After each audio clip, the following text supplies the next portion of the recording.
कधी विझलेल्या चुलीतून विस्तव काढून चिलीम पेटवणं, कधी पाण्याने दिवा लावणं, तर कधी कोरड्या विहिरीतून पाणी काढणं, अशा चमत्कारिक आणि गूढ वर्तनातून ज्यांची ख्याती सर्वदूर पसरली आहे ते महाराष्ट्रातील थोर संत कोण होते पाहूया संत परंपरेचा वारसा सांगणारा संतांच्या भेटीला या सिरीजचा भाग 15वा। आणि आज आपण बोलतोय संत गजानन महाराज यांच्याविषयी। संत गजानन महाराज हे महाराष्ट्रातील एक गूढ आणि चमत्कारिक संत म्हणून ओळखले जातात। त्यांच्या जन्माबद्दल आणि पूर्वजन्माबद्दल फारशी माहिती उपलब्ध नाही।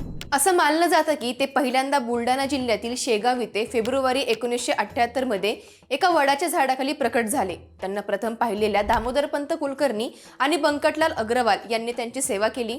गजानन महाराजांचं स्वरूप हे एक अवलियासारखं होतं। ते दिगंबर अवस्थेत फिरत असत, कोणतेही भौतिक बंधन पाळत नव्हते आणि कोणत्याही एका ठिकाणी स्थिर राहत नव्हते। त्यांनी अनेक भक्तांच्या अडचणी दूर केल्या आणि त्यांना आध्यात्मिक मार्गदर्शन केलं। महाराजांनी कधीही कोणती प्रवचने दिली नाहीत किंवा ग्रंथ देखील लिहिले नाहीत, पण त्यांचं वागणं आणि कृती हीच त्यांची शिकवण होती। जातीभेद, धर्मभेद किंवा कोणत्याही प्रकारचा अहंकार त्यांच्यासाठी निरर्थक होता। ते सर्वसामान्यांमध्येच मिसळून राहत आणि त्यांना त्यांच्या साध्या भक्तीतून आणि कृतीतून ईश्वराच्या अस्तित्वाची जाणीव करून देत। त्यांच्या दर्शनासाठी आणि आशीर्वादासाठी देशभरातून लोक शेगावला येत असत। त्यांच्या प्रमुख शिष्यांपैकी एक श्री दासगणू महाराज यांनी श्री गजानन विजय नावाचा ग्रंथ लिहिला, ज्यात गजानन महाराजांच्या लीला आणि शिकवणींचं वर्णन आहे।